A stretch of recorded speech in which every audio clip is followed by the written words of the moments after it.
আজকে আমরা এখানে সচিবালয়ের সামনে এসে অপেক্ষা করছি। আমাদের জনপ্রশাসন মন্ত্রণালয় থেকে একটা সিদ্ধান্ত নেওয়া হয়েছে এবং আমাদের আবেদনগুলো পুনর্বিবেচনা করার কথা বলা হয়েছিল এবং আমরা আবেদনগুলো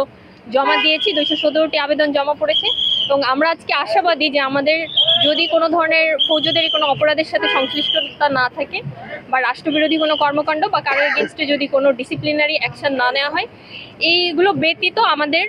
যে ফাইলগুলো আছে সবগুলো ক্লিয়ার করা হবে এবং আজকে বিকালের মধ্যে আমরা আশা করি একটা পজিটিভ নিউজ আমরা পাবো এবং আমরা 15 তারিখে সবার সাথে আমরা একই দিনে 43 ব্যাচ জয়েন করতে পারবো। তার জন্য আমরা আসলে আশাবাদী। যদি খেয়াল করেন তাহলে দেখবেন যে আমাদের সমাজে বাংলাদেশের বর্তমান সমাজ ব্যবস্থা আসলে কোন পরিবারগুলোর শিক্ষার্থীদের এক স্বপ্নের জব থাকে বাংলাদেশ সিভিল সার্ভিস। আপনি যে উত্তরটা পাবেন নিঃসন্দেহে নিম্নবিত্ত, নিম্ন মধ্যবিত্ত পরিবারগুলো। তো আপনারা যেমনটি জানেন যে গত রবিবার আমরা যখন জনপ্রশাসন সিনিয়র সচিব মহোদয়ের সাথে দেখা করি, তিনি আমাদের কথাগুলো শুনেছেন এবং আমাদের আশ্বস্ত করেছিলেন যে আজকে অর্থাৎ বৃহস্পতিবার তিনি সংশ্লিষ্ট এজেন্সি কর্মকর্তাদের সাথে আমাদের বিষয়টি নিয়ে সভা করবেন এবং আমরা যারা কখনোই কোনো ধরনের অপরাধমূলক কর্মকাণ্ডে যুক্ত ছিলাম না, আমরা যারা কোনো ধরনের সুপারিশ ব্যতিরেকে এবং অনৈতিক অসৎ উপায় অবলম্বন ব্যতিরেকে নিজেদের মেধা, পরিশ্রম এবং শ্রমের মাধ্যমে বিভিন্ন ক্যাডারে সুপারিশপ্রাপ্ত হয়েছি, তাদের বিষয়টি পুনর্বিবেচনাপূর্বক প্রজ্ঞাপন অনতিবিলম্বে প্রজ্ঞাপন জারি করে আগামী 15 জানুয়ারি নিয়োগের সুযোগটি দেবেন। তো সেই জায়গা থেকে আমরা তাদের কথায় আমাদের পূর্ণ আস্থা আছে এবং আমরা বিশ্বাস করি ইতিবাচক ফল আজকে পাবো। এখন পর্যন্ত যেহেতু এখনো কোনো ডিসিশন আসেনি, এখন পর্যন্ত যদি আমি আমাদের 227টি পরিবারের কথা বলি,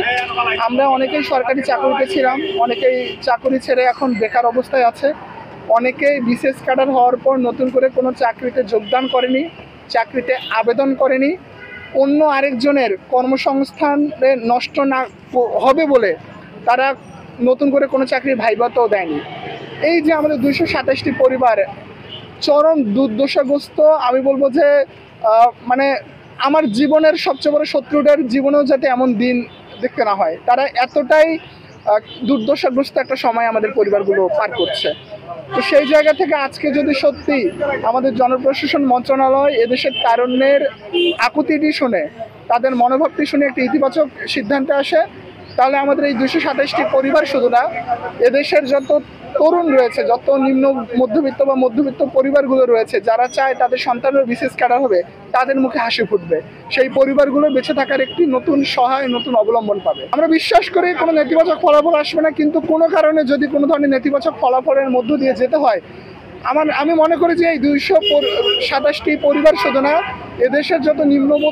মধ্যবিত্ত পরিবার রয়েছে যারা পড়াশোনার মাধ্যমে নিজেদের ভাগ্য উন্নয়নের স্বপ্ন দেখে, এই স্বপ্নগুলো চুরমার হয়ে যাবে, তারা এক একজন জীবনমৃত হয়ে যাবে। এর বেশি আমার কোনো কিছু বলার নেই। তবে আমি শেষ এতটুকুই করতে চাই,